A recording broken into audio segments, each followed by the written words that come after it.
Could early Christians go to church? Have you ever thought about that? Right now on The Bearded Prophet. Hey guys, Adam here, and I love thinking about original Christianity.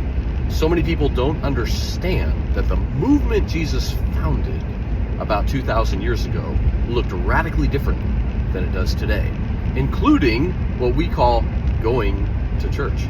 So let's rewind the clock to the first century. Jesus was here from up until about 30 or 33 AD, somewhere in there. Historians debate about it, don't worry.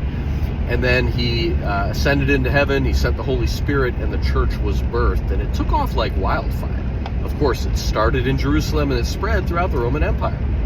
But it was not until the mid to late 300s. So for the first 300 years, it was not until the mid to late 300s that it became, first of all, not a crime to be a Christian.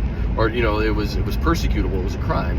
And then after that, it became the official state religion of Rome. But for those first 300 years, you had a Christianity that was not shaped by the state, other than maybe a little bit by the persecution. And let's look at how that affected things. They didn't have buildings. You couldn't have like a church down the street. A church wasn't at an address or a building. It was a group of believers that met together. It was maybe in someone's home. It was or down by the river where Jewish people prayed or things like that. But it was not this church at 222 Main Street or whatever address that we go to. So no buildings. You probably could not have a lot of public services like we do today. Like, come here at 10 a.m. at this time. It was person to person. It was relational. Family to family, clan to clan, neighbor to neighbor. You couldn't advertise. You couldn't knock on doors. You couldn't put up signs because it was illegal to be a Christian. It was an illegal, persecuted minority religious group.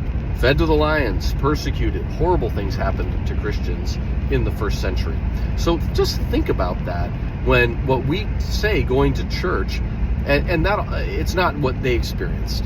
And also, the way they would have done church when they met together is not like it was today, because it would have been a small group of people, small to medium-sized group of people. Maybe they sang some songs, maybe they prayed. They certainly would have eaten together, and they would have talked among each other. They would have known the people. What we call preaching, like one guy up front doing all this explaining and teaching, is probably not what they experienced in most cases.